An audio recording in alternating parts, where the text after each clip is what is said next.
FIR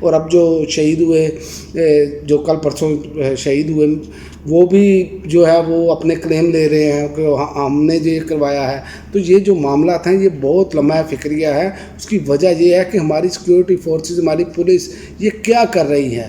یہ صرف طریقے انصاف کے پیچھے ہی بھاگنا ہے کیا اور دنیا میں کوئی کام نہیں ہے؟ تو ان پر سوالیہ نشان لگ چکا ہے. اور دوسری جانب مولانا فضل الرحمان صاحب جو ہیں نا, وہ اپنا وہی گیم کھیل رہے ہیں. یہ ذرائع بتا رہے ہیں کہ فضل الرحمان صاحب جو ہیں وہ پھر ایک بار کرسی اور وزارت کے سامنے جو ہے وہ لیٹ سکتے ہیں. ان کو گورنر کے پی کے اور چند وزارتوں کی آفر کی گئی ہے, اور میرا خیال ہے کہ وہ اس پہ ہی اکتفا کریں گے.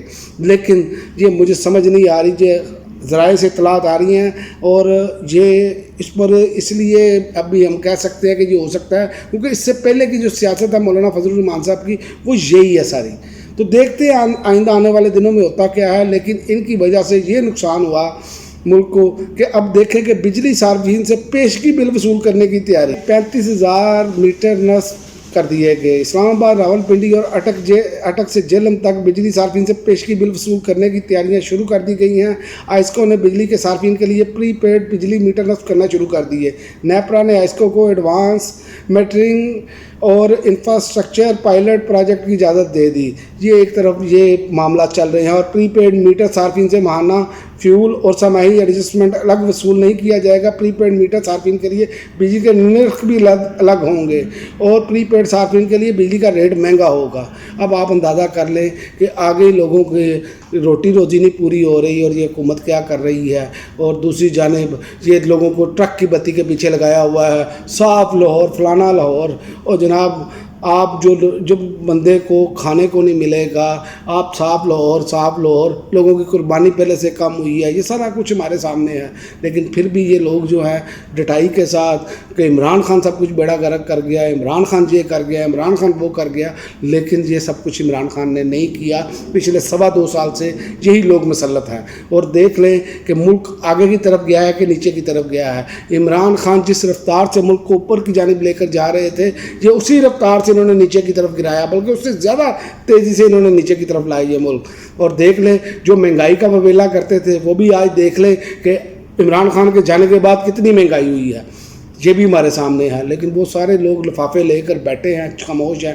اور آخر میں بات کرتا چلوں, شاید افریدی صاحب اور عمران ریاض خان کی جو ایک معاملہ چل پڑا ہے, لیکن شاید افریدی صاحب جو ہے نا, چونکہ ابھی کبھی وہ کہتے ہیں کہ میں حصہ نہیں ہوں تو میں سیاست میں نہیں ہوں, تو اس طرح کے معاملات کرتے ہیں. اور دوسری جانب پی ٹی آئی ان کو نظر آتی ہے, اور انہوں نے, میں ان کا کلپ دیکھ رہا تھا, اس میں باقاعدہ طور پر کہا کہ جی جناب مجھے پی ٹی آئی کی کور کمیٹی کے جو ہے نا لوگوں کا کسی سینئر بندے کا فون آیا. انہوں نے کہا لالا جی یہ ہماری سوشل میڈیا نے جو کیا ہے یہ ٹھیک نہیں کیا, اور پی ٹی آئی کو بیچ میں لے آئے ہیں. بات آپ کی اور عمران ریاض کی ہو رہی ہے, لیکن یہ دیکھیں انہوں نے کس طرح ملا جلا کر تحریک انصاف کو ہی انوالو کر لیا. اور عمران ریاض کے بارے میں یہ بات کہنا کہ ان کا دماغ کام نہیں کرتا, یعنی کہ دوسرے لفظوں میں پاگل قرار دینا, تو پاگل تو وہ شخص ہی ہو سکتا ہے, یہ میں آپ کو بتا دوں, صرف اتنا فیکٹ دوں گا, وہی پاگل انسان ہو سکتا ہے جو بری گراؤنڈ میں گیند کو چبائے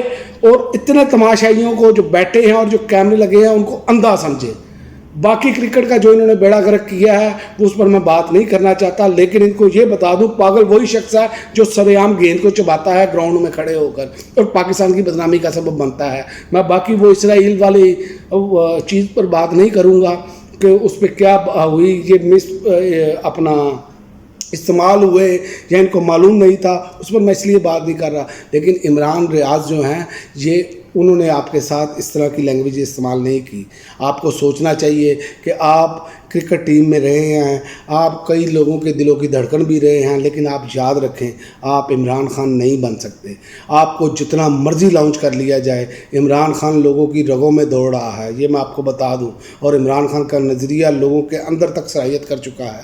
لہذا آپ کو 100 بار جنم لینا پڑے گا, پھر بھی آپ عمران خان کے قریب بھی نہیں پہنچ سکتے، یہ میں آپ کو بتا دوں۔ باقی آپ کی مرضی ہے، عمران ریاض خان سے بھی آپ مقابلہ کریں تو عمران ریاض خان جو ہے وہ ایک قداور شخصیت ہے، وہ فیکٹ اینڈ فگر سے بات کرتے ہیں۔ آپ کو سوچنا چاہیے، آپ نے جس طرح کی گفتگو کی اس میں کہ ان کو ذہنی توازن کے حوالے سے آپ نے بات کی، مجھے فلاں نے کہا، یعنی کہ یہ فلاں میں کا کہہ کر اگلے بندے کو پاگل قرار دینا، تو یہ ان کو سوچنا چاہیے، ان کو شرم آنی چاہیے۔ ان کی بہت ساری باتوں میں تضاد ہے، کسی دن اگر ہوگا تو فیکٹ اینڈ فگر کے ساتھ میں اس پر پورا ویلاگ کرنے کے لیے تیار ہوں، لیکن ہم نہیں چاہتے کہ جو ہیرو پاکستان کے رہے ہوں وہ کوئی متنازع معاملات میں پھنس جائیں یا ان کو متنازع بنایا جائے۔ لہذا ان کو بھی چاہیے کہ جن سے لوگ محبت کرتے ہیں تو ان کے بارے میں یہ باتیں کرنا چھوڑ دیں۔ اور رہی عمران خان کی بات، تو عمران خان کو یہ جتنا مرضی کوشش کریں گے نا کہ ان کو نیچا دکھانے کی، یہ خود زمین میں دبتے چلے جائیں گے۔ اب تک کے لیے ناظرین اتنا ہی، اجازت دیجیے، اللہ حافظ۔